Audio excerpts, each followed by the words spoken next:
buenas noches, señoras y señores. Bienvenidos a otra edición del Péndulo por Unicanal. Hoy les proponemos tres temas. Vamos a hablar del aumentazo y de la economía en el 2019. Para eso invitamos al ministro de Hacienda, Benigno López, y a Carlos Fernández Valdovinos, expresidente del BCP. El siguiente bloque vamos a hablar acerca del proyecto Tecópora. ¿Hubo o no estafa en el proyecto Tecópora?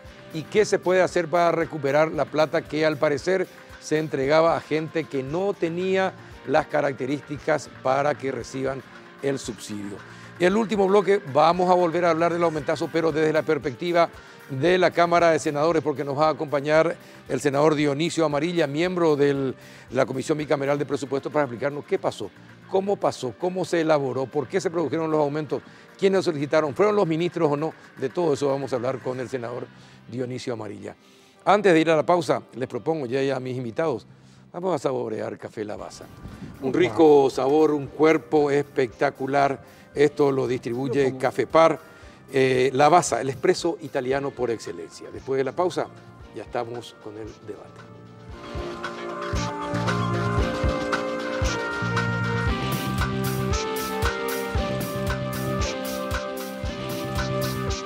Vení a Bristol y armá tu combo ofertas. Aprovecha hasta el 40% de descuento en todos los productos y atención con esto, una cuota de regalo y sin entrega inicial. Escuchá esta super oferta. Celular Huawei P20 Lite más celular LG K8, precio normal 18 cuotas de 350.000 guaraníes, ahora precio oferta 17 cuotas de 218.000 guaraníes. ¡Increíble! Y como si fuera poco te regalamos un champán para brindar. Para más información comunicate al 519-4000. Bristol, la mejor casa de electrodomésticos del país.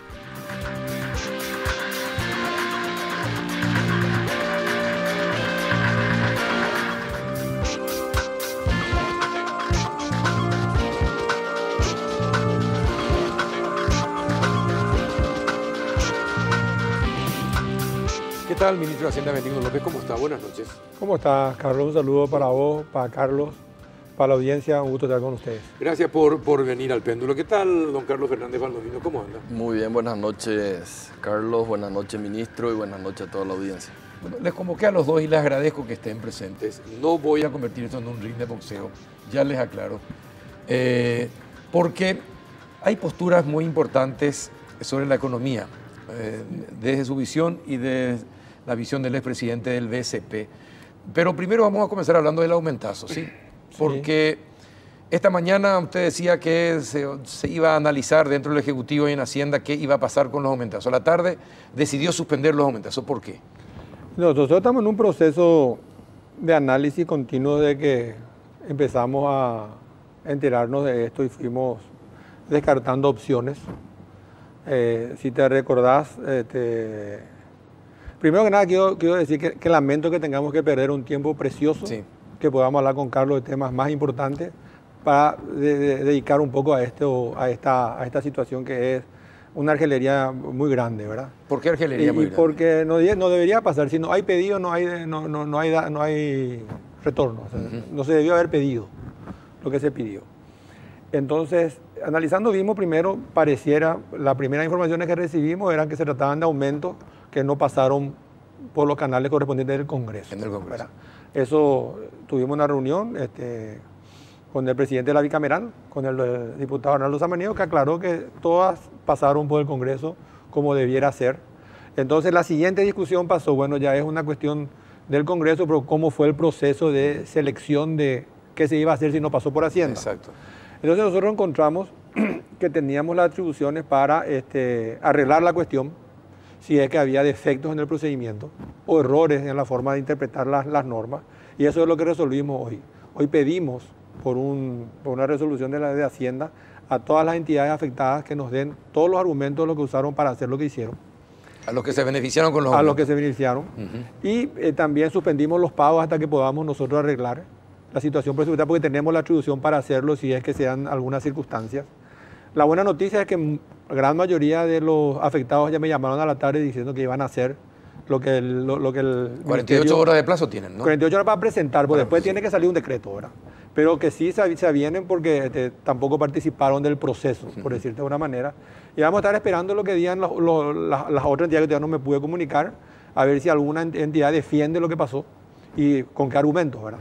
Entonces, la decisión hoy es para ordenar la casa y para evitar un daño mayor y poder corregir dentro de la esfera del Poder Ejecutivo. Yo hablé con el ministro Mazzoleni de Salud y él me decía ayer que él no pidió ningún aumento.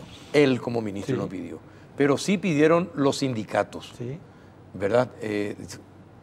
Los sindicatos pueden pedir. Ahora, ustedes, lo que pregunto es, ¿no se habla con el Congreso para que ellos entiendan de que los pedidos probablemente de aumento vengan, pero que solo si es que es desde el Ejecutivo o desde los ministros del Ejecutivo se podrían considerar? Ustedes no hicieron eso. Es una discusión que tiene 20 años, ¿verdad? La discusión de la relación Congreso-Ejecutivo, Congreso-Hacienda a la hora de aprobar el presupuesto, ¿verdad? El Congreso sostiene que tiene la atribución de poder modificar, ampliar y corregir lo que envíe el Ministerio de Hacienda, y bueno, en esa discusión estamos. Pero yo diría, en vez de poner la tinta ahí, no se debiera luego pedir, ¿verdad? Sin que pida la autoridad, la autoridad competente, en este caso el Ministerio de Hacienda. Se podría tener esta misma discusión en la casa del Ministerio de Hacienda y ver qué satisfacción se da. Porque si vos te pones a mirar, nada es a los efectos de mejorar la atención y el servicio y los programas, sino es más salario. Y vos tenés 2.000 personas que se benefician de un aumento de esta naturaleza cuando tenés otros 298.000 que siguen las reglas de juego. ¿Cuál es el incentivo para ellos el día de mañana? ¿Para qué harían caso de lo que pedimos nosotros si después pueden ir a conseguir de otra manera? De ahí yo le llamo que es un incentivo perverso. Y tenés la mayoría del Poder Ejecutivo, 99.8% más o menos, si hace un cálculo, que cumple lo que el presidente pide, que cumple lo que el Ejecutivo pide a la hora de no ir al Congreso. ¿Y qué va a pasar con esos funcionariros?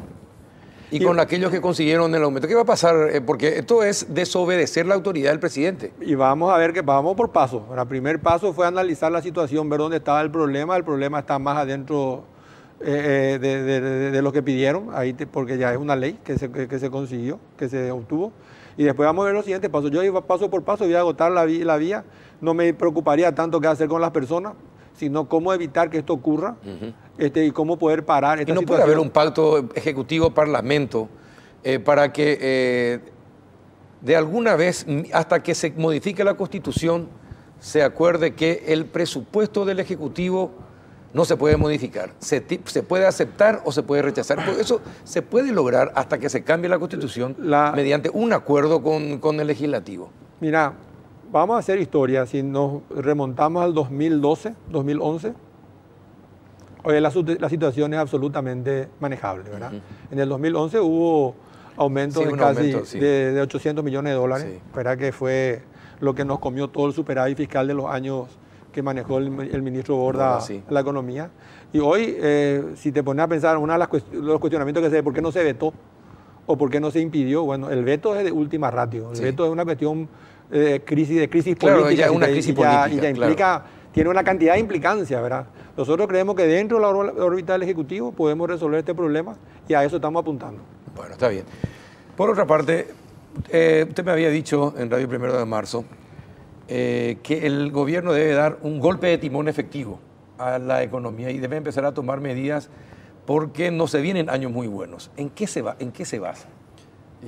Bueno, la forma en que me toca analizar es la siguiente, justamente quería ilustrar un poco. Si uno mira un país cualquiera, muy parecido a Paraguay, 2003-2018, crecimiento de 4,5%, un crecimiento fuerte, bueno. 2019 a 2021, un crecimiento de 1%. Pero si uno hace la media, 2003 a 2021, te da 4%. ¿Por qué doy estos ejemplos? Que muchas veces si nos ponemos a ver una serie muy larga, nos perdemos lo que está pasando en el plazo más corto. Por eso es que yo hablaba de mirar un poco lo que está pasando, no en el último mes, sino en los meses recientes. ¿Cuántos meses? ¿9, 8, 9 meses? En recaudaciones 9. A partir de mayo, básicamente, el golpe que recibe todo el mundo, porque incluye ahí Argentina, Brasil, Paraguay y demás, es bastante importante. A partir de mayo cambian mucho las condiciones afuera y básicamente eso hace de que cambien también la dinámica económica que venimos teniendo nosotros. Un ejemplo, la cuestión de las recaudaciones, que era el punto por el cual te habíamos hablado aquella vez. Exactamente. Uno mira todo el año 2018 y el número no es malo. El número no es malo. Ahora, si uno hace un análisis exactamente qué pasa enero-mayo y junio-diciembre, y ahí no tenemos un Paraguay, tenemos dos Paraguay. Un primer semestre, básicamente, para simplificar, con un crecimiento muy fuerte, y de hecho, si uno mira las estimaciones del Banco Central, ese primer semestre la economía paraguaya crecía alrededor del 7%. Yo me acuerdo cuando entrego mi mandato el 15 de agosto, el último número que teníamos era justamente de junio, y digo, estamos terminando la gestión con un crecimiento de 6%, que era lo que teníamos acumulado a junio. Y después viene los resultados, no de este gobierno, eso es lo que hay que entender, no es una cuestión del gobierno. No es una responsabilidad gubernamental. No, es una responsabilidad en todo caso regional. Mundial. Mundial. Porque cambian mucho las cosas a partir de mayo, como dije anteriormente, y se empiezan a sentir a partir de junio, julio y demás. Y la economía que crecía 6, claro, entre 6 y 7. China, guerra comercial Estados Unidos, así China. mismo se te ralentiza y vos ves los números de lo que es el crecimiento de la economía en el segundo semestre y básicamente no es ni la mitad, no es ni un tercio. Entonces terminamos con 3.7, por eso doy el ejemplo de lo largo, de tener un vistazo largo de todo el año. 3.7, que no es un número malo, ¿verdad? Pero si uno mira exactamente el segundo semestre, ahí ya se empieza a preocupar, porque ahí realmente no es 3.7 lo que crecíamos, sino menos de 2. Y ahí a mí me preocupa de que nos estemos mirando los últimos 6 números y nos concentremos en los 12 números del año. Y lo mismo más o menos en recaudaciones. Yo estoy muy de acuerdo con el viceministro Colmán, que dice que es una irresponsabilidad mirar un solo mes. Sí. También es una responsabilidad mirar un solo mes cuando el número es muy positivo. Por eso es que yo nunca quité el champán cuando se tuvo el récord de recaudación en aduanas. Y uno mira, coincidente con la desaceleración de la economía, los números de ingreso fiscal, que son los números que tiene el Ministerio de Hacienda, están al 2% en los últimos 9 meses o 7 meses, si uno quiere. Yo no miro nunca un solo número, hay que mirar un promedio largo. Y es reflejo de lo que está pasando en la economía. Entonces lo que tenemos que hacer es ser conscientes. Digamos, como te dice el médico, vos primero tenés que ser consciente de que estás enfermo para curarte, si no, no te sirve. Si negamos nomás la realidad, y acá no es una cuestión de asignar culpas o responsabilidades, entonces nos va a costar implementar las políticas. Yo creo que el ministro, la gente del Banco Central están mirando los números, y a veces cuesta porque justo coincide, diferente al 2015, porque esto es muy parecido a lo que ocurrió en el 2015. Diferente al 2015 era el mismo gobierno el que estaba. Acá coincide un golpe externo con el cambio de gobierno. Entonces todo el mundo se tiene que sentar, se tarda más y demás. Entonces 2015, para no decir que hay que hacer ni nada de eso, y 2015 había más agilidad en el sentido, era el mismo equipo económico y ahí empezamos a hacer algunas cuestiones un poco para atenuar. Es imposible obviar de que van a venir los efectos. O sea, algo vamos a sentir acá, pero lo importante es actuar rápido y ver qué podemos hacer un poco para revertir o atenuar un poco lo que está ocurriendo a nivel mundial por todo lo que dijiste. Una última cosa, ¿qué está pasando afuera? Simplemente Lagarde dijo recientemente 4 nubes están acá en el horizonte, que está la guerra Estados Unidos-China, está el Brexit, está la desaceleración china, que encima es mucho más rápida debido a los problemas comerciales con Estados Unidos, y después está lo de la Reserva Federal. Lo único bueno es que una de las nubes por lo menos pareciera ser que está desapareciendo, que es la cuestión del ajuste de la tasa de la Reserva Federal, porque la Reserva Federal cambió muchísimo su posición con respecto a qué hacer por las otras 3 números que hay en el horizonte. Entonces, tenemos que ver qué hacemos de acá para adelante. ¿Coincide? Yo no sería no ve tan así. No sería tan pesimista en las alarmas, pero sí se nota que hay una desaceleración que viene de un tiempo atrás. Y se nota que se combina con el cambio de gobierno que pareciera que hay. Por eso dijiste que no nos vamos a pelear y no existe ninguna posibilidad que nos peleemos con Carlos Fernández. Me parece muy bien. Entonces, yo entiendo la preocupación de todos y las explicaciones que todos dan, pero nosotros le damos un cariz optimista en el sentido de que esta situación ya pasó. Como él dice, en el 2015, ya tuvimos problemas en el 2009, más problemas en el 2012 y salimos de la situación. Los números a nosotros nos dan de que tenemos un repunte en las recaudaciones en tributación, y tenemos medidas que vamos a tomar. Una de las razones por las cuales aceleramos la emisión de bonos fue justamente para tener las herramientas necesarias para poder tener mayor impacto en las obras públicas, que va a ser el gran elemento que vamos a poder tener a la hora de ejecutar obras y de generar movimiento en la economía. Otro tema que estamos trabajando con el Banco Central es cómo podemos nosotros impulsar o incitar o excitar de una mayor manera el consumo, ¿verdad? Y tener la posibilidad de que también lo que pasó en el año pasado, que también perdimos, fue la venida de los argentinos, que probablemente puedan volver o no, no sabemos, que de alguna manera respondieron a la escasez de demanda como consecuencia del corte del crédito a través de la tarjeta de crédito, ¿verdad? Nosotros estamos terminando un paquete de medidas que van a ir en la línea correcta de poder nosotros apoyar en este momento donde la región, el clima no nos está ayudando de una manera como hubiéramos querido. ¿Y cuáles son los golpes de timón que debería darse desde su punto de vista? No me parece, porque yo estuve también en una posición de hacedor de política, y creo que uno lo que más odia cuando viene alguien a decirte receta y le recomienda. Yo te voy a decir lo que se hizo en el 2015, que es más fácil, porque eso sí me acuerdo muy bien. Ahí se trabajó en conjunto el Banco Central con el Ministerio de Hacienda, y está claro, por eso que estoy yo, él me dice que soy negativo, pero en realidad estoy muy tranquilo dentro de la negatividad que tengo, porque sé que ellos saben qué hay que hacer, y también el Banco Central sabe lo que hay que hacer. Se apostó mucho a las obras públicas, entonces a mí me pareció súper acertado lo que es la cuestión de la emisión de los bonos, que encima hay que felicitarle al ministro y al Banco Central nuevamente por lo que salió. La forma que salió fue muy buena, con unas tasas de interés requete envidiables para lo que son las condiciones ahí afuera.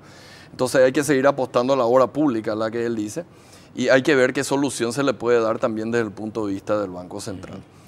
Aunque odiemos, ¿verdad?, ver que el dólar se va para arriba, es lo normal cuando tenemos un ajuste de tasas en los Estados Unidos, o cuando tenemos un choque externo que cambia las condiciones internas. En el 2015, por ejemplo, tuvimos una depreciación del 25%. ¿Por qué? Porque la soja había caído un 40% en el precio. Ahora probablemente vamos a tener una caída, no en el precio, pero sí en toda la producción. Tenemos el FED subiendo las tasas. Entonces, una serie de medidas que justifican, digamos, de cierta manera, a que también el dólar se vaya ajustando para arriba, y es lo que está ocurriendo ahora, ¿verdad? Ocurrió el año pasado de cierta manera y ahora recientemente, pero no vamos a caer en el pánico de decir el Banco Central que vaya y ataje el dólar. Yo creo que está bien la medida de que se vaya un poco más el dólar. Eso forma parte también de las medidas que implementamos en el 2015. Y después hay que ver qué otra posibilidad o necesidad tiene el sector financiero. Me preguntaban tus colegas, sector financiero, no sector productivo, si hay alguna posibilidad de implementar una medida excepcional a partir del Banco Central. Yo le dije, hay que esperar primero el resultado de toda la cosecha, porque no está terminada, para ver cuál es la necesidad. Pero por lo menos yo que estoy en el sector privado ahora, nadie se acercó a decir necesitamos refinanciamiento. Entonces no usemos de manera apresurada las medidas que tenemos. Hay que usar las medidas que se tienen a disposición y también reconocer, no son Mandrake, yo siempre digo, M de ministro, pero no M de Mandrake, no van a poder hacer milagros acá, magia acá, para evitar que llevemos un golpe por todo lo que está pasando afuera. Pero de nuevo, una cuestión nomás, no es que sea muy negativo, yo creo que Paraguay va a terminar siendo uno de los países que más va a crecer este año. Lo que quiero alertar nomás es que vamos a crecer menos que el año anterior, y no es culpa de una mala gestión gubernamental. Importante la aclaración. No, es importante, y siempre es bueno tener acceso a gente como Carlos, ¿verdad? ¿Para qué vamos a decir otra cosa por eso, verdad? Y es bueno tener la visión de todos los que estuvieron en estos lugares que no son fáciles. Me gusta el ejemplo M de Mandrake, Mandrake no está, ¿verdad? Y entonces, ver el lado que se puede hacer, ¿verdad? El tema del dólar. Bueno, yo estoy en el Banco Central y es un estrés. Pero me acuerdo que en mi época era mucho peor que hoy. Nosotros teníamos la visita de los que querían el dólar alto, y al día siguiente teníamos la visita de los que tenían el dólar bajo. Cuando el Banco Central implanta las metas de inflación, le está dando un mensaje al mercado y a todos los que entienden: Mi tema es la inflación. El tipo de cambio es aleatorio, pero mi tema es la inflación, controlar. Y el Banco Central ha hecho un excelente trabajo en cumplir con su rol constitucional. ¿Verdad? Entonces, el tipo de cambio se ajustará y no hay ninguna duda que si el Banco Central encuentra los argumentos para poder intervenir, intervendrá. Es un área como de hecho lo hace. Como de hecho lo hace, y una absoluta confianza en que ellos van a trabajar en lo que tienen que trabajar a la hora de buscar las mejoras en las condiciones financieras. Concuerdo 100% con ellos, no nos podemos adelantar a hablar ya de situaciones excepcionales, donde también el Banco Central está preparado. O sea, tiene todo el arsenal de herramientas para poder poner a disposición de los bancos y las financieras, y en general, del público en general, a través de ellos, de todas las facilidades en caso de que sea necesario. Pero, como dice él muy sabiamente, no adelantarnos, no crucemos el puente antes de llegar al río. ¿Y a cuánto estima que va a llegar la inflación? Yo creo que la inflación es yo creo que le dejaría a él porque él es más experto en eso, pero la inflación es un tema controlado por el Banco Central. Sí, tiene una meta de 4. Tiene una meta de 4. Yo no dudo de que yo no digo que 4. cumpla. Sí. Y lo importante es que hicimos... ¿Va a sobrepasar? No. Yo no veo que no cumpla. Que no cumpla. Hicimos un evento. El ministro dijo que... Hicimos un evento donde presentamos las perspectivas y las expectativas de todos los agentes era que el Banco Central iba a cumplir con su meta. Nos fuimos al evento que hicieron Carlos Isanti y Lea, y la expectativa era que el Banco Central iba a cumplir con su meta. O sea, la gente está preparada y espera que el Banco Central no se equivoque. Y eso es bueno, pues es un buen mensaje. Yo creo que llegamos a una etapa de maduración en la cual básicamente la discusión de inflación es casi cero. O sea, no hay mucho... Ahora, ustedes son economistas. Yo no. Manejan la economía. Yo no hay. ¿Cuándo el capital humano va a ser importante? Es decir, durante muchos años el crecimiento, todo genial, el crecimiento, pero el capital humano bajo. ¿Cuándo el capital humano va a ser importante? Ahora o nunca. Ahora o nunca. Ahora o nunca. O sea, nosotros aparte de todo, de mantener todo... Nuestro bono demográfico lo vamos a perder. Y tenemos que... Pues, déjame terminar un ratito. Sí. Nosotros aparte de todo, de construir sobre todo lo que funciona, que fueron las políticas macroeconómicas a largo plazo, sí, estamos inmersos en un plan de reestructuración y de reforma importante. Una de ellas es la educación. Otra de ellas es incorporar la agenda digital. Otra de ellas es salud. Todo eso hace al capital humano, al fortalecimiento del capital humano. Tenemos que empezar. Tenemos los últimos años del bono demográfico, sabemos que gastamos mal, tenemos la comisión del gasto, tenemos la comisión de la reforma tributaria, sabemos que tenemos que hacer reformas importantes ahí que con tan solo simplificar los procesos podemos tener 1 o 2% más de ingresos comparado con el PIB. Un vagón de plata es, ¿verdad? O sea, si no nos preocupamos ahora del capital humano, el bono demográfico, como solemos decir a nivel de la perrada, va a ser un mono demográfico. Sí. No vamos a tener, no vamos a tener capacitados a nuestros chicos para lo que el futuro te trae. Y el futuro es hoy, ¿verdad? Si no tenemos una reforma seria de la seguridad social, vamos a tener problemas. Si seguimos gastando más en los últimos años de nuestra vida que en los primeros, vamos a tener problemas. Y nosotros estamos metidos en todo eso. ¿Cuándo achicamos el Estado? Y dentro de este proceso está, ¿verdad? Dentro de este proceso está en la conversación, cuando hablamos de la comisión del gasto, ¿verdad? Hay que ver el achique del Estado, hay que ver, si vos te vas a cada ministerio, lo único que te piden es más recursos humanos, entonces hay que ver un proceso de salida de los que están, traer las nuevas personas, la gente joven con las nuevas habilidades para que se incorporen, tener sistemas para poder atraer a gente calificada al sector público. Es todo un desafío, pero lo bueno es que se está hablando, Carlos. Cada vez que vengo a tu programa, sí, hablamos del tema. Cada vez que hablo con cualquier otro periodista, colega tuyo, se habla del tema. En la cena, en el almuerzo, cuando te reuní con tus amigos, se habla de la educación. No puede ser que no sean 200 tapas de los diarios los datos de la educación. Y que nos hablemos todos los días que 4 de cada 10 terminan el colegio, sí, que pagamos 11 años pues aprenden como si fuese que pagamos 7, que 8% nomás aprenden matemáticas, sí, que 30% nomás aprenden a leer y entienden lo que leen. Sí. Entonces, tenemos ahí diagnósticos realmente profundos. Tenemos los diagnósticos. Y yo creo que ese es nuestro camino ahora. Nosotros vamos a seguir creciendo, como dice Carlos, vamos a terminar creciendo bien, a lo mejor menos por las cuestiones externas, pero el desafío está en la reforma y en el fortalecimiento del capital humano. Si nosotros no entendemos eso como sociedad, vamos a pasar 5 años discutiendo si hubo aumento salarial o no de manera irregular. Tenemos que castigar a los que hicieron eso. Pero, ministro, el problema es que no entendemos. Esto que pasó, que estuvimos hablando al comienzo del bloque, demuestra que no entendemos. Y bueno, pues tenemos que entender que ustedes nos tienen que ayudar hasta el cansancio.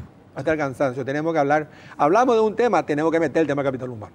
No puede ser que los servicios públicos sean deficientes. Nosotros somos un país casi de ingreso medio, pero nuestros servicios son como de un ingreso bajísimo.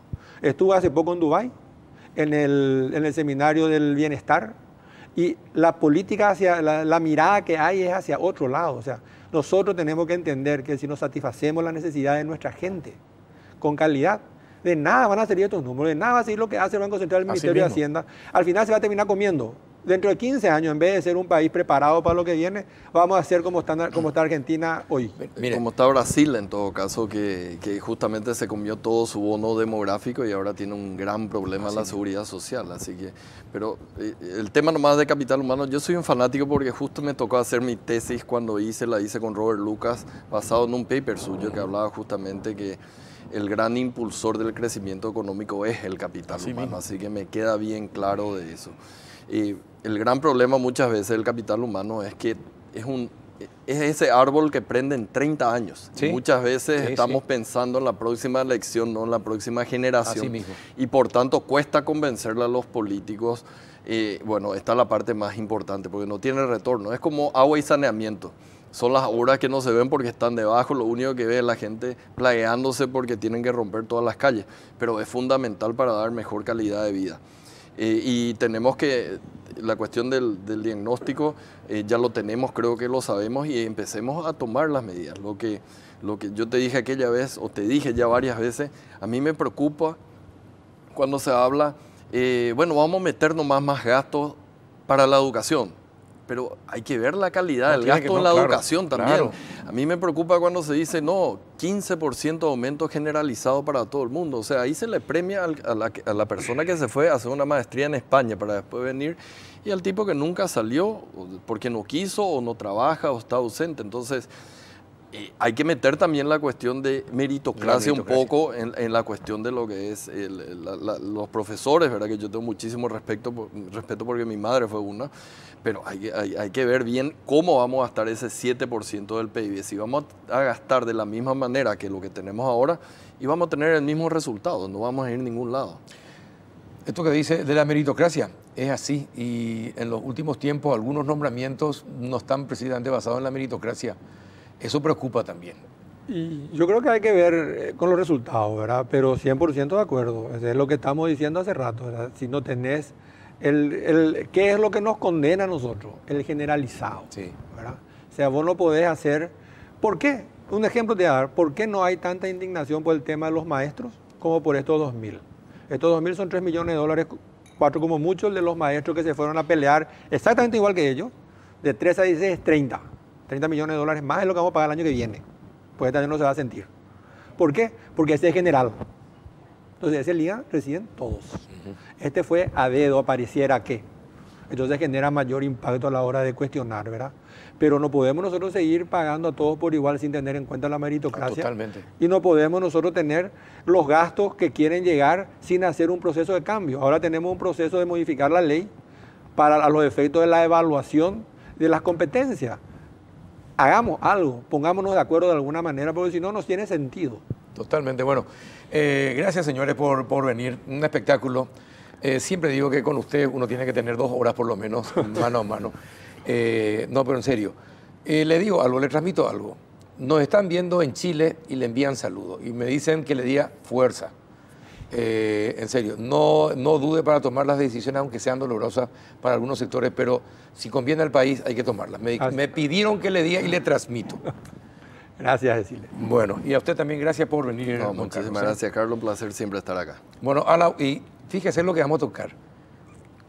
Hubo estafa en el proyecto de Tocoponá, ¿no? Esas son las cosas que ya no deberíamos tocar. Claro. Eso vamos a tocar. Debería ocurrir. No debería ocurrir. No debería ocurrir. Y eso vamos a tocar en el próximo. Pero mira que es una debilidad de muchos países, la cuestión de las transferencias sociales. Siempre hay que estar encima. Ocurrió en Argentina, ocurrió en Brasil, no te quiero decir cómo va a estar en Venezuela, así que hay que tener mucho cuidado con esa transferencia social. Estábamos hablando con Mario sobre la necesidad de incorporar tecnología. O sea, la tecnología va a ser... Para el control. Para el control y para la transparencia. Perfecto. Señores, muchas gracias por venir. A la vuelta de la pausa estamos con Mario Varela Cardoso, ministro de Desarrollo Social. Ya volvemos.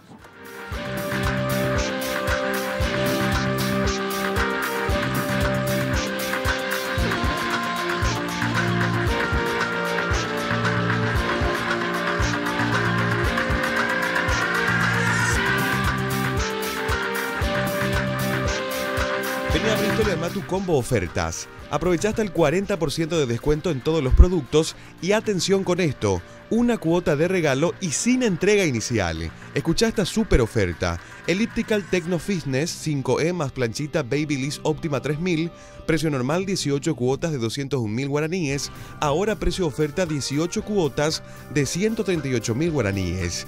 Increíble. Y como si fuera poco te regalamos un champán para brindar. Para más información comunicate al 519 4000, Bristol, la mejor casa de electrodomésticos del país.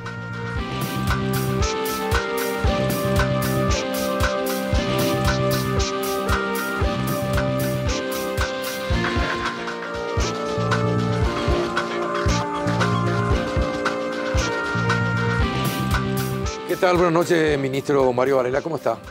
Muy bien, Carlos, un gusto compartir contigo en la televidencia. Gracias por venir. Bueno, cuéntenos, y directamente, Sí. ¿a cuánto usted me había dicho que estaba subiendo, aumentando el número de estafas que se cometían dentro del proyecto Tecoporá? Sí. De 400 y pico, 30 y pico. 430 y algo, ¿verdad? Sí, ¿a cuánto subió comprobado ya ahora? Bueno, como postergamos una semana la conversación, Sí. en esa semana subimos 76 casos más. Ya son 500. Ya pasó 500, 506. 506 casos entonces. Estamos hablando de los departamentos que habían quedado pendientes, que son Misiones, Ñembucú y San Pedro, que estaban pendientes. Y a esta altura llegamos 76 nuevos casos, que sumado todo, Carlos, estamos hablando de 506 casos de familias con suficiencia económica en el programa Tecoporá que ya han sido dados de baja. Eso significa un ahorro de 177.960.000 guaraníes mensuales. No, bimestrales. Bimestrales. 177.900.000. Que multiplicado por 6 en el año estamos hablando más de 1.000 millones de guaraníes de ahorro. Uh-huh. No aprendemos, ministro. ¿Y Increíble. cómo es posible? ¿Y durante cuánto tiempo estas personas estuvieron percibiendo irregularmente? Diferente, Carlos, porque la cuota normal, cuando ingresa al programa Tecoporá, la persona que participa del programa, él tiene un máximo de 72 cuotas. Eso significa 4 o 5 años. Si hacemos la cuenta, la verdad que no hice Después el cálculo. termina. Después termina. No se les renuevan ni vuelvan posteriormente. Se puede hacer una reaplicación, según la reglamentación, hasta 92, pero no es lo habitual. No es lo habitual. Ni tampoco es lo recomendable. Lo que nosotros buscamos es justamente que pase a otro nivel, que son con programas de salida, que es el programa Tenondera. Y estos 506 casos comprobados irregulares, y con tendencia a subir. Sí, con tendencia a subir aún más. ¿Desde hace cuánto que venían persiguiendo el subsidio? Y desde hace mucho tiempo, por eso te decía, Carlos. Hace mucho tiempo encima. Claro, nosotros empezamos a recibir los primeros reclamos y las primeras denuncias en septiembre del año pasado, 2018. Nosotros asumimos el 15 de agosto, o sea, juramos, asumimos el 16 y empezamos a trabajar en septiembre del año pasado. Paramos un poquitito el corte porque se había hecho el censo, se hace un censo, luego se hace el corte del censo y se empiezan a aplicar las fichas técnicas. Nosotros tenemos una ficha técnica, o el programa tiene una ficha técnica que tiene ciertos criterios para la elegibilidad, mejor dicho, para las personas que deben participar en el programa. Y bueno, empezamos a recibir reclamos, las presunciones de casos, y eso nosotros sistematizamos con una auditoría de gestión. Yo instalo una auditoría de gestión por una resolución y se empiezan a detectar varios casos. Solicito también a la Auditoría del Poder Ejecutivo una auditoría que terminó hace poco. Nosotros ya tenemos el resultado de esa auditoría del Poder Ejecutivo. Mañana se cumple el plazo para hacer el descargo correspondiente y desde luego cada auditoría plantea siempre un plan de mejoras. El sistema es vulnerable, Carlos. Yo creo que el origen de muchas de estas situaciones de malversación, porque realmente esto es un fraude, no podemos llamarlo de otra manera. También tenemos errores, no errores, sino personas que han manipulado la ficha. Esto que estamos viendo en la planilla, ¿qué es esto de Itapúa? ¿Qué significa eso, ministro? Ahí vemos nosotros varios casos. Itapúa, un total de 123 familias fueron dados de baja. ¿Eso qué significa? Que tienen suficiencia económica. Sí. Esto nosotros, ¿cómo se hace, Carlos, el proceso? Tenemos varias auditorías. La auditoría del Poder Ejecutivo, que ya terminó, la auditoría interna del Ministerio de Desarrollo y la auditoría de gestión, que es una unidad que yo creé para que se puedan detectar. Luego tenemos el propio programa Altecopuná, que trae más casos inclusive, porque son los propios guías familiares, los facilitadores, quienes recepcionan las denuncias y reclamos, y ellos acercan esas presunciones de casos de suficiencia económica a la Dirección General del programa Altecopuná, de un departamento que se llama Inclusión. Estos técnicos, o sea, se designan técnicos, van y aplican la ficha y ven, bueno, ok, Carlos Peralta, veamos, ¿califica o no califica? Ah, resulta que tiene un vehículo 4x4, claro, tiene aire acondicionado, sí, tiene sí, electrodomésticos, no califica. o sea, no califica. Automáticamente se le da de baja, pero esa persona es notificada. Esto no termina ahí, Carlos. Esto, Pero ministro, hay una sí. cosa. Si son dados de baja, tienen que ser dados de baja también los facilitadores que permitieron que eso ocurriera. Absolutamente. Estamos en ese proceso de identificación. Ahora mismo hemos identificado ya aproximadamente más de 50. Más de 50. Más de 50. Por eso se polemizó mucho ese tema de la no renovación de los contratos, porque nosotros no podíamos acusar a nadie sin tener elementos, claro, Carlos, elementos objetivos. Por eso mucha gente no pudo ser recontratada, porque están ahora mismo en sumario, están bajo la dirección de la dirección jurídica, ya hay casos denunciados concretos, 2, 3 casos concretos, y ahora estamos también en esa etapa investigativa del sumario. Nosotros lo que buscamos es transparentar este programa. Y mucha gente, Carlos, eso sí, realmente llamativo, no digo insólito porque es lo lógico, muchas familias que se dieron cuenta que teníamos la auditoría empezaron a renunciar de motus propios. Te había comentado, esa es la entrevista radial anterior. Exactamente. Inclusive queriendo devolver lo percibido, que es lo que corresponde, el cobro indebido. Claro. Esto configura... Pero a ver, si es bimestral y son 72 meses, me dijo, ¿verdad? Así en es, principio. sí. Y son 1.000 millones por año. Sí. 1.000 millones por año. Son 36 meses, son 36.000, estamos hablando de 36.000 millones en principio. En principio. En principio. Y esto puede aumentar. Yo creo la tendencia es que aumente. O sea, eso... ¿Y qué se va a hacer con esa gente? ¿Le va a pedir que devuelvan lo percibido? ¿Van a iniciarle procesos penales? ¿Qué va a pasar? Eso ya está a cargo de la dirección jurídica. Hay un equipo también que Presidencia de la República, a través del doctor Arregui y un equipo jurídico importante, anticorrupción, que nosotros vamos a estar trabajando con ellos. Ahora lo que estamos haciendo es acopiar toda la información objetiva. Pero no podemos hacer denuncias cada 15 días, o sea, cada 8 días. Nosotros lo que tenemos que hacer es hacer totalmente el proceso, tener todos los elementos objetivos y hacer una denuncia seria, responsable al respecto. Pero de que hay casos que ya están comprobadísimos, evidentemente hay. Mire, si tenemos en cuenta 4 o 5 años, o los 72 meses, que son 5 años, 6 años. Aproximadamente, sí. 6 años. Si tuviéramos en cuenta eso, es una cifra increíble que Así se estaba... Y esto que todavía no... Son 506, pero con tendencia a aumentar. Parcial todavía. Es parcial todavía. Datos parciales. Pero es increíble la plata que se estaba dilapidando en Tecoponá, ministro. Así mismo. Es un programa noble, pero un programa que hoy día, Carlos, yo estuve en Chile el lunes, el martes, firmando un convenio de cooperación justamente para que podamos buscar un sistema mucho más sólido, mucho más seguro. Hoy se llena con una ficha técnica, una persona puede ir a llenar y bueno, a ojímetro lo hace. Nosotros tenemos que tener un software que sea seguro.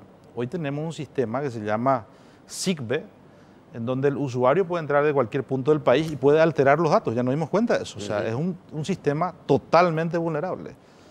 Y esto es dinero público, esto es administrar dinero público. O sea, y supuestamente es para los más pobres entre los pobres. Así mismo, por eso doblemente grave. O sea, desde el punto de vista, digamos, me parece alevoso. ¿Cuándo envían a la Fiscalía todos estos datos? Ya hemos enviado una parte, pero concluimos de que se debe terminar el proceso, porque estamos todavía en un proceso en donde los facilitadores siguen acercando denuncias y reclamos, Carlos. O sea, esto va a aumentar. Queremos completar ese trabajo y hacerlo de una vez, pero ya lo hemos hecho en 2 casos concretos, uno de Cordillera Qué increíble. y otro que tenemos también. No, pero una vergüenza, es una vergüenza. Esto es rapiña, no sé cómo se puede llamar. Pero te no tiene sorprende, nombre. lo que a mí me llama la atención, Carlos, te decía también en la entrevista radial. Porque se roba gente que no tiene. Por eso, y además son 400.000 guaraníes, 300.000 guaraníes, 500.000 guaraníes máximo, una persona que tiene varios hijos o discapacitados y personas pudientes. Eso Sí, es increíble. es O sea, increíble. yo me sorprendo realmente de gente que es profesional, abogado, que tienen camionetas, que tienen aire acondicionado, que tienen casas, que tienen silos. Y no necesita Y 400 no mil, no es necesita, nada para ello. y le está sacando a una persona que realmente sí necesita.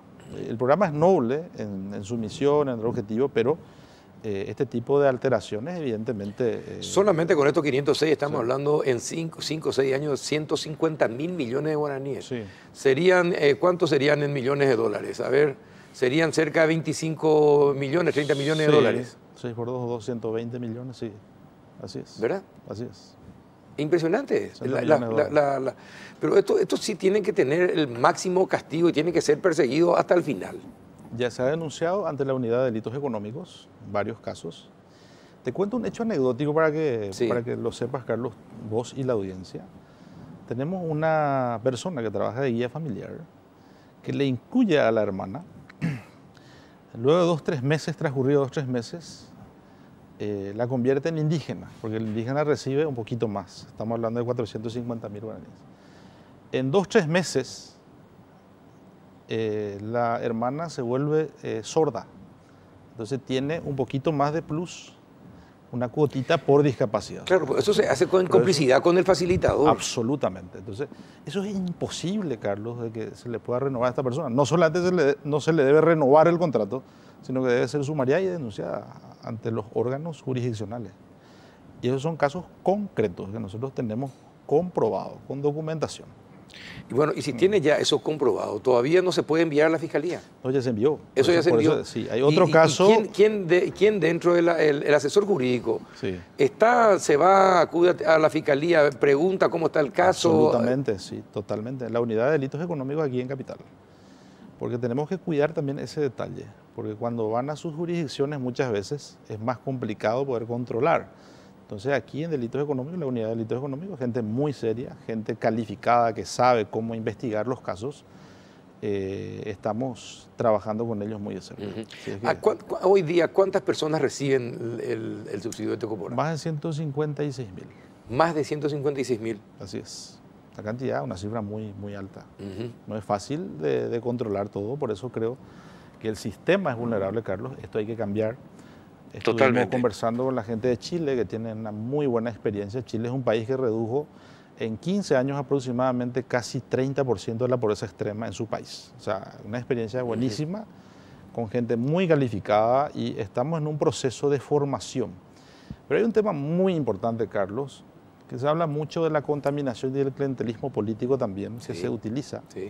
Y hay que entender, acá la gente, las autoridades nacionales, departamentales y locales tenemos que entender que estos protocolos se deben respetar y que los funcionarios de los programas no son funcionarios subordinados a la autoridad local, sino subordinados a un sistema técnico que debe responder exactamente a las exigencias técnicas de una ficha que debe seleccionar a las familias. Hablábamos con la experiencia chilena, ellos al principio tuvieron el mismo problema, Carlos. Nosotros tenemos que entender que son Ahora, procesos... pero tus funcionarios no son también parte de la clientela política. No, y nosotros tenemos que trabajar para poder concientizar a la gente. Claro. Evidentemente. Todos tenemos esa responsabilidad. Yo mismo tengo esa responsabilidad, porque nuestro cargo es político. En el momento que hay una designación política, lógicamente hay que entender. Pero hoy el contexto social político no permite de ninguna manera ese tipo de alteraciones. Evidentemente es reprochable ante la sociedad. Sí, definitivamente.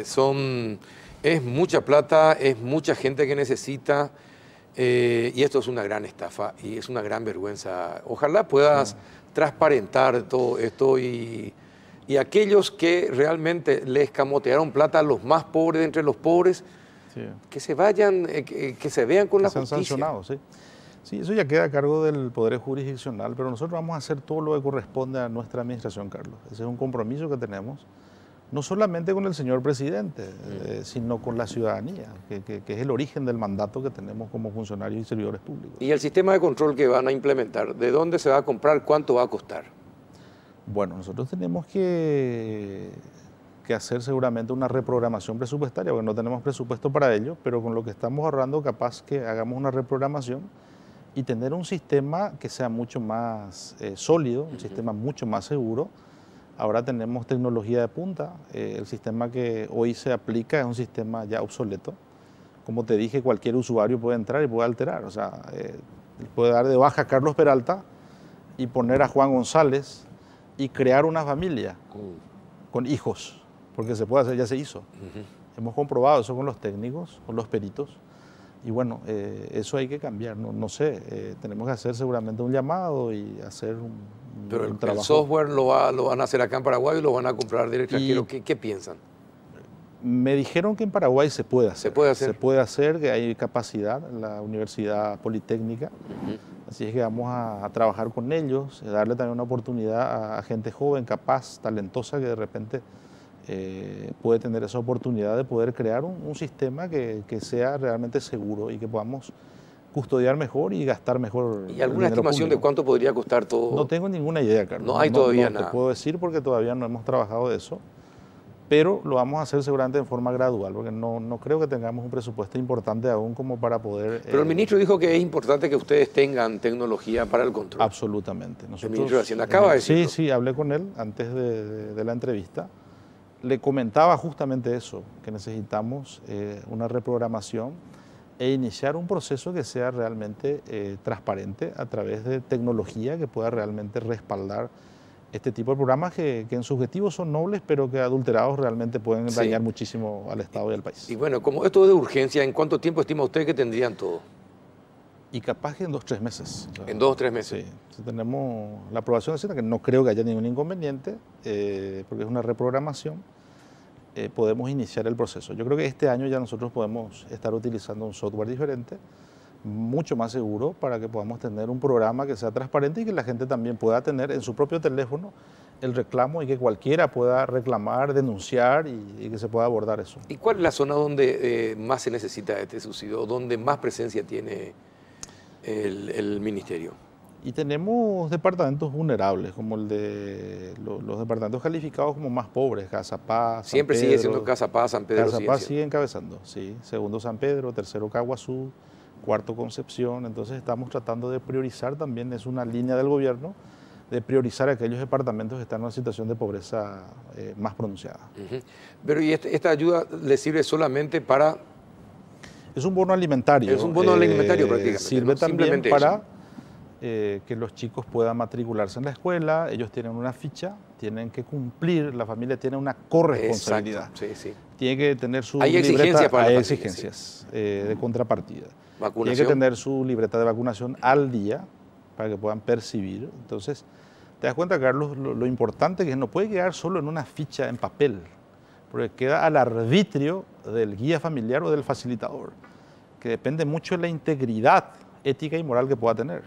Sin embargo, si nosotros tenemos un sistema en donde yo puedo observar en cualquier punto del país cómo está la ficha, ¿verdad? La persona existe, no son creaciones de gente dentro del sistema, ¿verdad? Porque se ha hecho. Entonces eso evidentemente va a transparentar y va a generar una mayor simpatía, empatía, mejor dicho, de la gente con los programas sociales, evidentemente. Bueno, y además de esta ayuda a esas personas más vulnerables del país, ministro, ¿de qué otra manera se le está ayudando? Nosotros tenemos otro programa que se llama, aparte del bono alimentario, del subsidio del Tecoponá, hay un programa que se llama Tenondena. Es un programa de salida. Estos son programas de entrada, por eso se llama programas de protección social.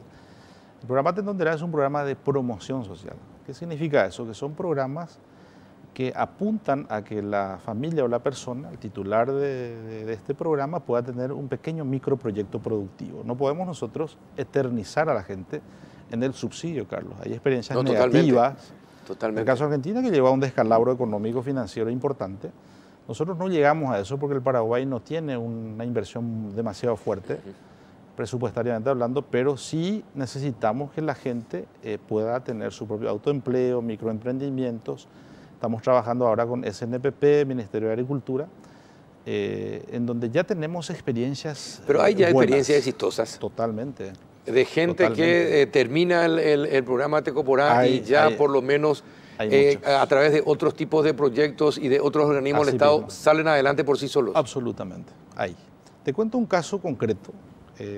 Como yo soy de Coronel Oviedo, visité a una persona, una compañera que se llama Aguapetí, a un joven que quedó parapléjico, lastimosamente hay muchos accidentes en motocicleta.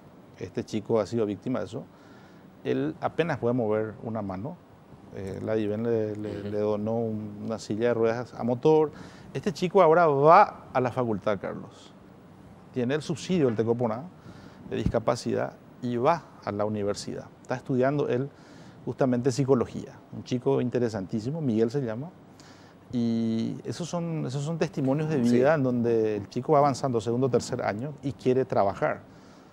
Entonces el programa realmente ayuda a la gente a salir adelante. ¿Y qué porcentaje de gente avanza?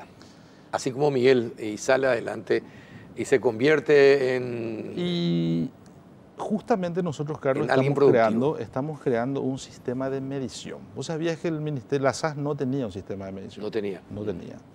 El Parlamento, creo que muy atinadamente me había hecho consultas cuando yo fui a pedir presupuesto. Hemos creado una dirección de gestión de los programas sociales en donde se va a hacer la medición, Carlos. No podemos nosotros decir, el programa es exitoso, pero vos tenés que tener 1 punto, 2 puntos, 3 puntos. No podemos nosotros estar sujetos a la Dirección General de Estadística y Censo de la encuesta de hogares. Nosotros tenemos que tener nuestra propia medición. Pero sí te puedo decir que en un altísimo porcentaje del programa Tendondera es muy exitoso. De hecho, este viernes... ¿Cuánto es un alto porcentaje? Estamos hablando más del 70%. Más del 70%. Sí. Me animaría a decir que ese es el piso. Pero ¿Y no... cuánta gente está en ese programa? Ahora estamos hablando de 21.000 a 22.000 familias. Son 15.000 personas aproximadamente. Sí, así es. Y bueno, fuerza, ministro. Gracias. No, y mano dura contra los corruptos. Y no es sencillo. Sí. Te cuento, Carlos, que no es sencillo. Es una tarea complicada porque muchos actores políticos, colegas míos también, que vienen y hay te mucha reclaman. influencia política en todo esto. Se meten los políticos, te dicen, orientan, buscan a su correlí. También, pero yo no he recibido ninguna presión en particular. Pero sí es complicado con el funcionariado público. ¿Y los facilitadores? Sí, complicado. Complicado. Pero es el trabajo. Éxito, ministro. Muchas gracias por acudir, Carlos, y espero que no sea la última vez. No, estamos abiertos para seguir compartiendo. Muchas gracias. Vamos a una breve pausa en instantes. Ya estamos con el senador Dionisio Amarilla y nos va a contar qué estuvo hablando tanto tiempo con el ministro de Hacienda acá en los estudios de Unicanal, al volver de la pausa. ¡Atención! Llegaron a Bristol las ofertas increíbles de televisores. Sí, ofertas increíbles en todas las marcas y pulgadas. Aprovecha los mejores precios del país y lleve su televisor sin entrega inicial. Escucha esta oferta increíble. TV LG Smart FHD de 43 pulgadas, precio normal 18 cuotas de 332.000 guaraníes. Ahora precio oferta 18 cuotas de 199.000 guaraníes. Para más información comunícate al 519-4000. Bristol, la mejor casa de electrodomésticos del país.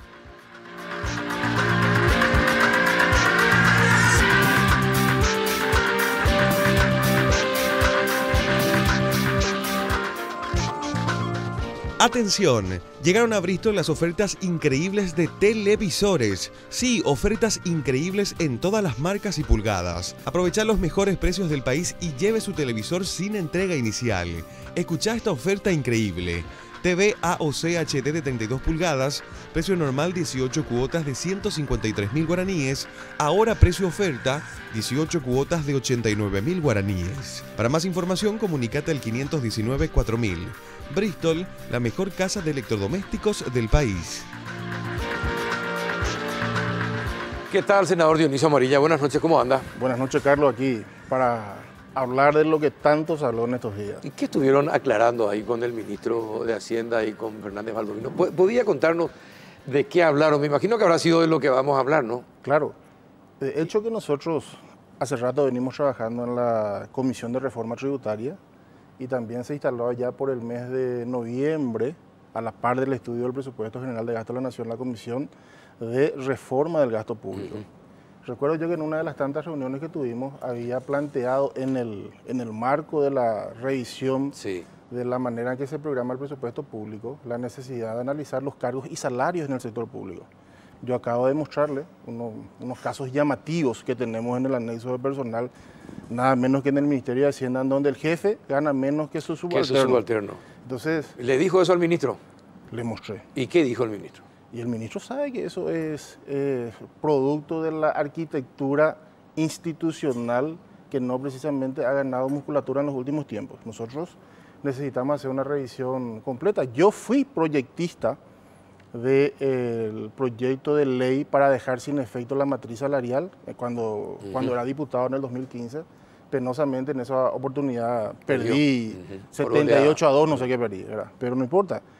Con esto que hoy se discute, tenemos que de vuelta empezar a hablar de la necesidad de ir probablemente dejando vacantes los cargos de quienes se jubilan, de ver la posibilidad de suprimir esos cargos sin crear nuevos, de corregir estas asimetrías en donde el caso puntual que traigo a colación es el caso de los jefes de departamentos, ¿verdad? Que ganan menos de los que fueron directores generales, pierden el cargo pero continúan con el sueldo alto, ¿verdad? Y por sobre todas las cosas revisar también un poco la manera de ir suprimiendo la famosa figura de los contratados. Yo no creo que... ¿Cuántos contratados tiene el Estado paraguayo?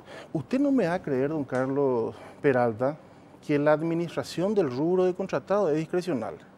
Porque un año el contratado puede tener un sueldo de 3 millones y el año que viene, porque así lo dispone su máxima autoridad, él gana menos. Entonces... ¿Hay casos como eso? Pero miles. ¿Pero al revés también? Pero al revés también. Por eso es que necesitamos reformar los protocolos de vinculación, de esa creación de vínculo entre el servidor público Pero ¿cuántos contratados tiene el Estado? ¿Alguien sabe eso?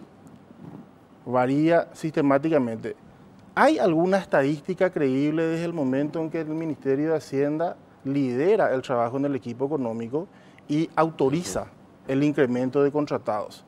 Pero no por eso se corrigieron esas situaciones que le estoy comentando, porque siguen siendo asignaciones discrecionales las que se aplican al interior de las instituciones, como el caso de los pagos de remuneración extraordinaria, remuneraciones adicionales, que es otra figura diferente, el de las bonificaciones y gratificaciones, los viáticos, es el jefe, el superior, quien elige quién va a viajar, quién no va a viajar, cuántas veces va a viajar, cuántos días va a viajar. Totalmente arbitrario. Totalmente, o sea, hay una reglamentación, entre comillas, que le tendría que dar claridad al uso de esos rubros.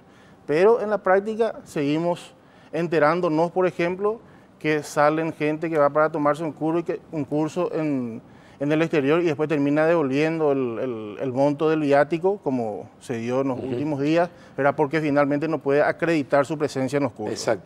Exacto. Ocurre mucho. O sea, tenemos una tarea pendiente de singular importancia que desarrollar en lo que refiere a la programación del presupuesto público. Esta experiencia es una experiencia riquísima porque creo que como nunca hay un relacionamiento bastante afable entre el Congreso y el Ministro de Hacienda. El Ministro de Hacienda probablemente, si tenemos que darle una calificación, se lleva la máxima calificación, casi summa cum laude, en materia de lobista. Hace muy bien ese trabajo. Pero él tiene que, en ese sentido, ponerle a trabajar a sus técnicos, ¿verdad? Para no alarmarle innecesariamente a la población. Ahora, cuéntenos, ¿y cómo se dio este aumento? El ministro hoy decía de que a su criterio hubo digitación. ¿Cómo es que se da este aumento para 2.000 y pico de funcionarios? ¿Y quiénes fueron los lobistas para el efecto? Bueno, en primer lugar hay que entender, don Carlos, que la arquitectura constitucional permite que los ministros del Poder Ejecutivo, los presidentes de entes y los encargados de las instituciones autónomas y autárquicas vengan al Congreso a justificar sus partidas presupuestarias. Y bueno, no solamente vienen a justificar lo que el Ministerio de Hacienda plantea como propuesta de presupuesto para el siguiente ejercicio fiscal, sino que además bajan sus necesidades. Si ustedes recuerdan, el ministro de Hacienda presentó el presupuesto del año 2019 los primeros días del mes de septiembre. Inmediatamente le recibimos al ministro de la Senat.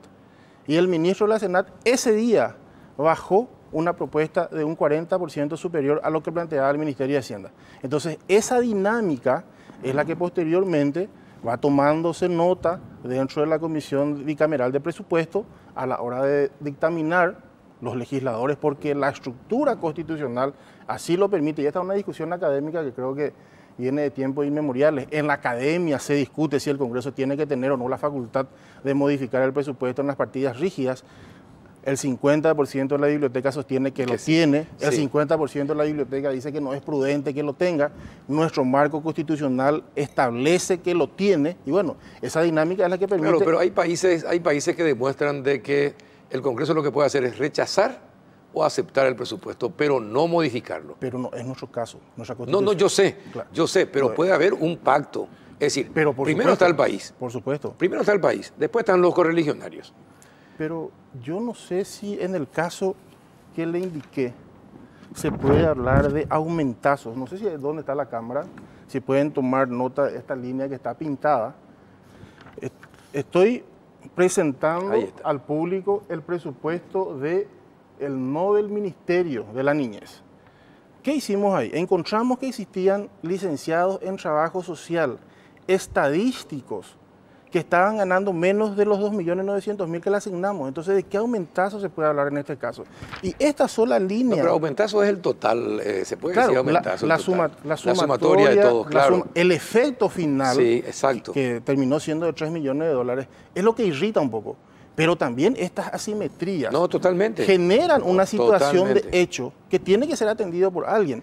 Por eso que es importante que dentro de esa comisión del gasto, más que apresurarnos, nos tomemos el tiempo de desmenuzar como corresponde a ese presupuesto público. Porque hay más cosas que no sabemos. Sí, hay más cosas que saltan, algunas de ellas vinculadas a investigaciones mediáticas, otras vinculadas a auditorías que practica la Contraloría, otras que son formuladas por ciudadanos, otras que al azar salen a la luz pública. Entonces, de hecho que la ingeniería... Pero hay una cuestión que se llama responsabilidad. Sí, señor. Y tiene que tener el Ejecutivo y tiene que tener el Legislativo. Y tiene que tener el Legislativo y tiene que tener el Ejecutivo.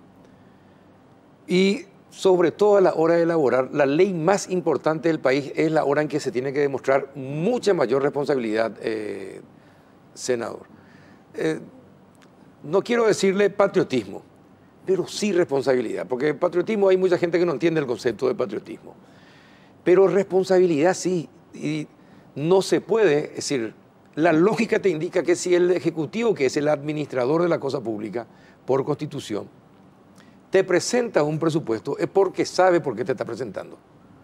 Y responsabilidad es del legislador, que a pesar de tener las atribuciones de poder modificarlas, dice, si el Ejecutivo presentó es por algo, ellos son los que manejan, saben cuánto va a ser el ingreso, cuál va a ser, de cómo se va a pagar, de dónde se van a conseguir los fondos, ellos tienen que saber. Entonces dice, bueno, señores, puede venir Mandrake, puede venir el hada madrina, pero el Congreso dice, señores, el Ejecutivo envió esto y nosotros respetamos lo que el Ejecutivo envía. Después vamos a discutir y vamos a hacer la sugerencia al Ejecutivo para que contemple esto. Es épico difícil ser responsable. Sin embargo, este Congreso, como nunca, logró desengrasar en partidas que al Ministerio de Hacienda se le escapó probablemente porque llevaban 15 días en el gobierno.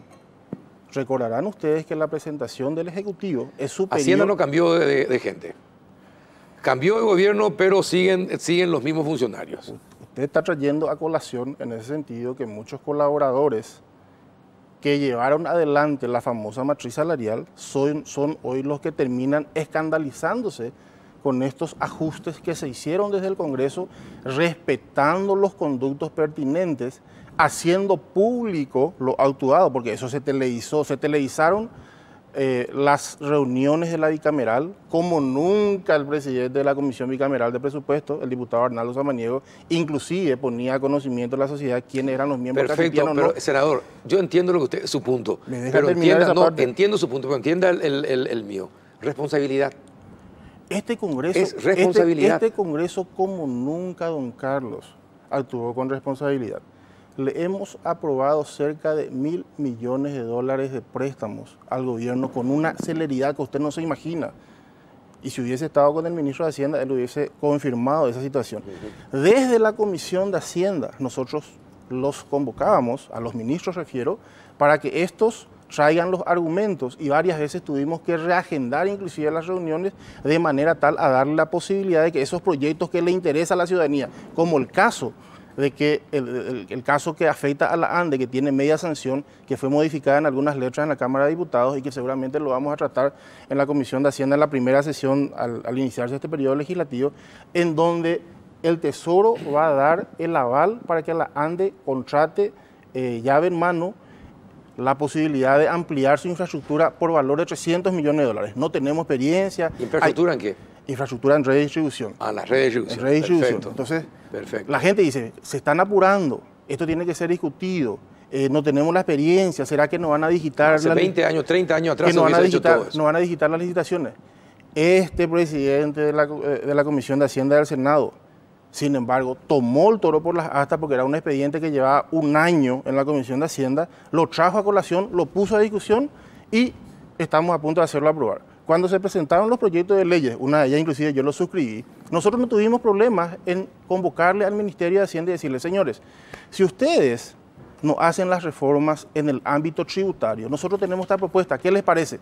El ministro de Hacienda terminó diciendo, no, espérennos hasta marzo, le vamos a presentar una contrapropuesta. Sí. Entonces, hay en ese sentido una apertura y un cambio radical respecto a lo actuado. Y esto que se dio, en puridad, lo que busca es corregir esas asimetrías, corregir esas inequidades, pero si se tiene que revisar, se revisarán. Ahora, entre nosotros dos, solamente nosotros, contame por qué, cómo es que se produjo nuestro aumento de 4 millones de dólares. ¿Y quiénes fueron los que se fueron a pedir para que se... ¿Quiénes fueron? ¿Fueron los directores, los ministros? ¿Quiénes fueron? En resumen. Don Carlos, es lo que le acabo de explicar. Yo creo que se le escapó al Ministerio de Hacienda de comentarle a la ciudadanía que se incrementó en el rubro sueldo 4 millones de dólares. Pero en contrapartida se disminuyeron presupuestos para contratar personales en honorarios, en jornales, en servicios técnicos y profesionales. Yo lo traigo y le voy a relatar rápidamente. En el caso de la Secretaría Nacional de Turismo o de la Juventud o de Repatriados, Secretaría Nacional de Turismo, creación de 25 cargos y disminución del rubro 260 servicios técnicos y profesionales. En el caso del Ministerio de Defensa Nacional, se hicieron eliminación de 51 cargos vacantes para financiar unos ajustes en el Instituto de Altos Estudios Estratégicos y de Afectación Institucional. Perfecto, pero cuénteme, ¿quiénes fueron los que pidieron los aumentos?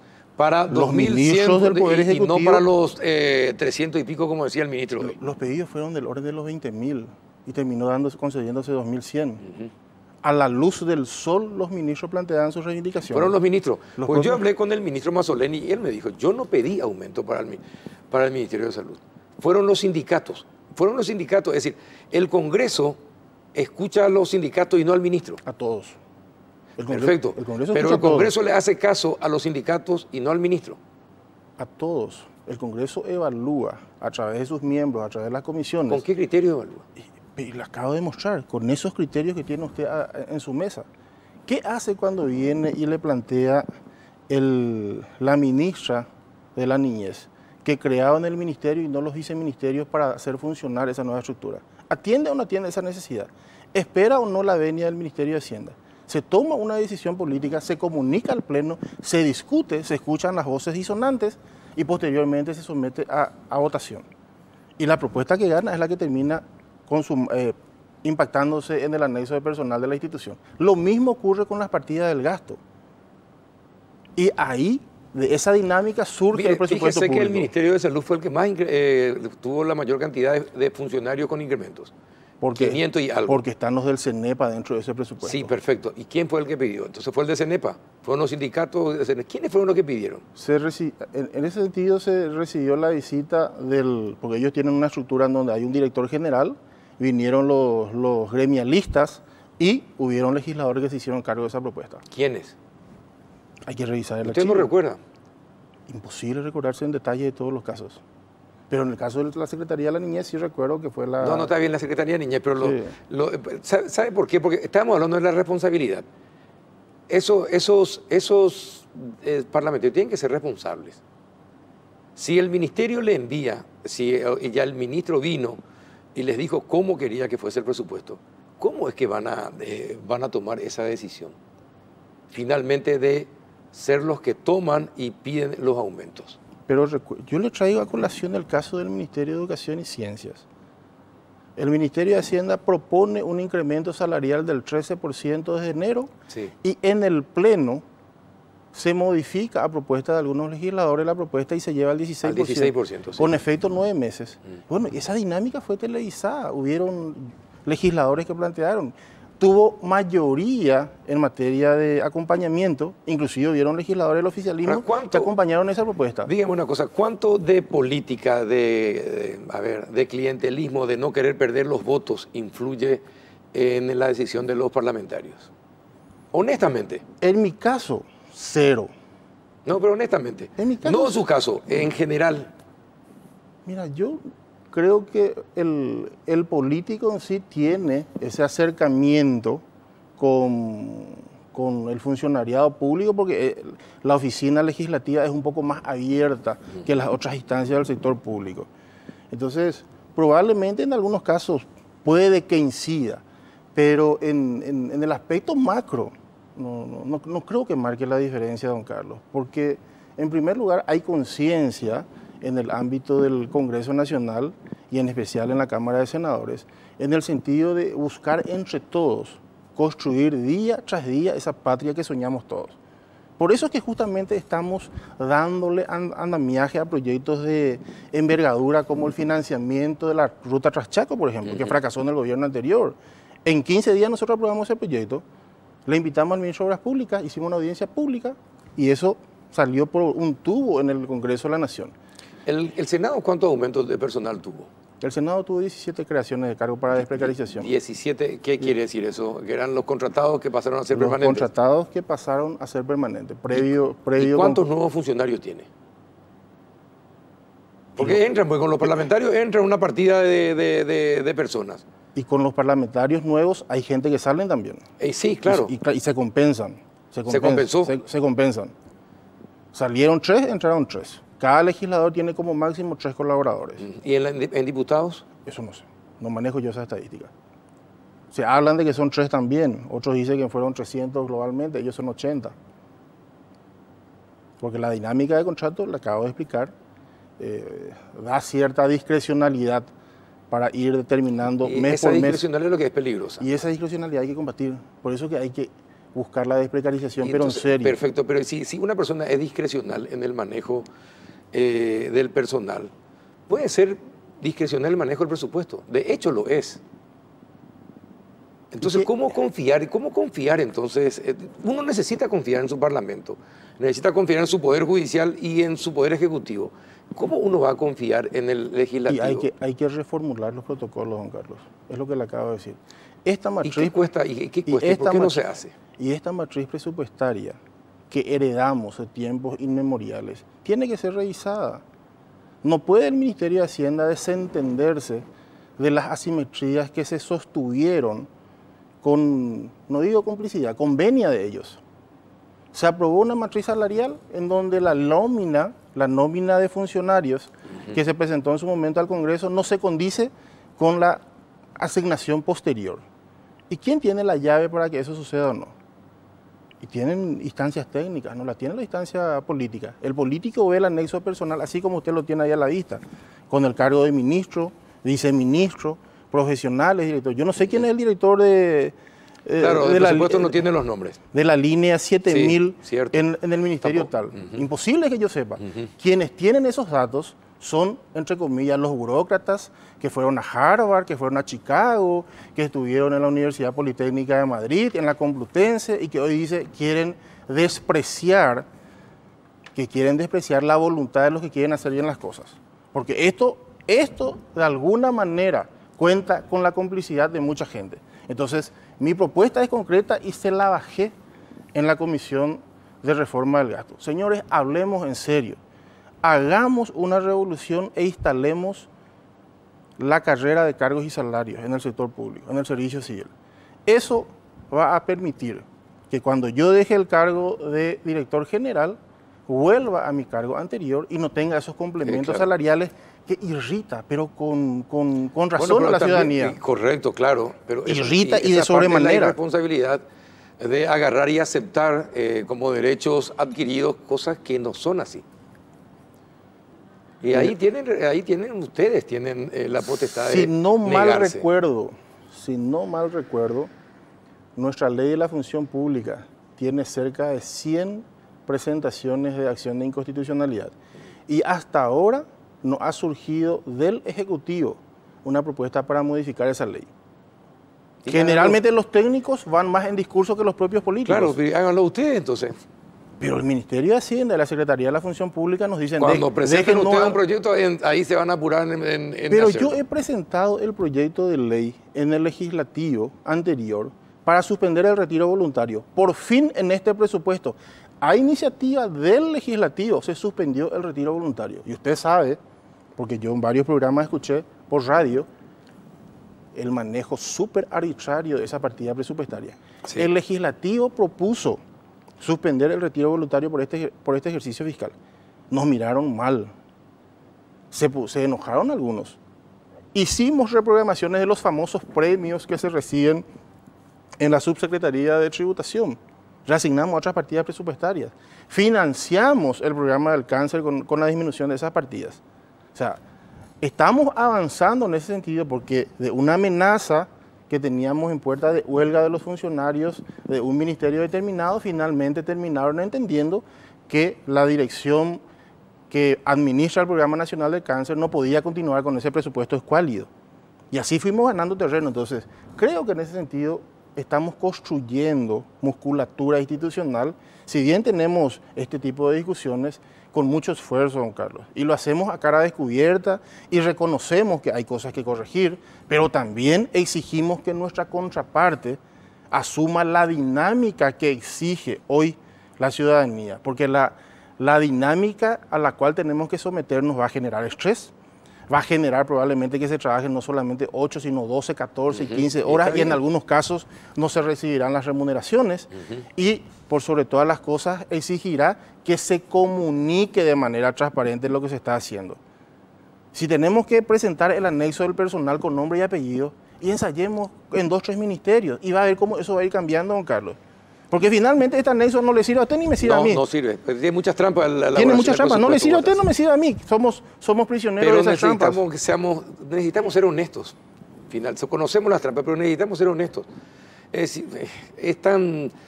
parece tan fácil, pero es tan complicado. Y este tipo de discusiones es justamente lo que nos va a permitir ir corrigiendo esas situaciones para que no se den las trampas.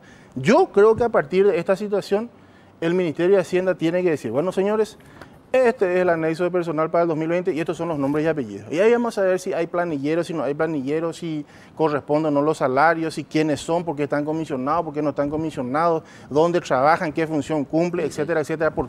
Y que no nos presenten solamente las líneas, sino las otras remuneraciones también. ¿Qué más cobran aparte de esto? Es un trabajo titánico eso. Pero el sistema ni informático, ni político, ni estructural se hizo para que se... Lo que pasa es que todos se aprovechan del sistema. Todos. Bueno, pero el Ejecutivo y el Legislativo. Corrijamos juntos, y claro, hay que corregirlo. Corrijamos juntos, si no vamos a entrar en lo que los 5 fontes ya hacían. Vamos a encontrar cada uno nuestra gente que nos sigue y vamos a alquilarle para que le denuncie a Carlos, el otro le va a denunciar a Dionisio se va a encargar de hacerle denunciar a Mario a José, y finalmente no se va a analizar el problema estructural. Yo fui al Senado de la Nación para dar la cara, para decirle, hicimos de esta manera, respetando la arquitectura constitucional, creyendo de que estábamos orando con justicia, comunicando a la ciudadanía. Sí, los técnicos no tomaron nota y ahora se asustan. Está bien, perfecto, pero antepongan siempre responsabilidad. Pero por supuesto, señor. Gracias, senador, por venir. Muchas gracias. Fue realmente un placer charlar. Que no sea la primera y la última, no, don Carlos, no va a ser la primera porque tengo el honor de inaugurarme con usted en un programa del Péndulo. Y bueno, está bien. ¿Usted ingresó este año como senador? Pero estuve 5 años como diputado. Como diputado, eso es cierto. Y encima Cierto. somos limpistas ambos. Gracias por venir. A tus órdenes. Y a ustedes muchas gracias por acompañarnos de sus casas. Hasta el próximo miércoles.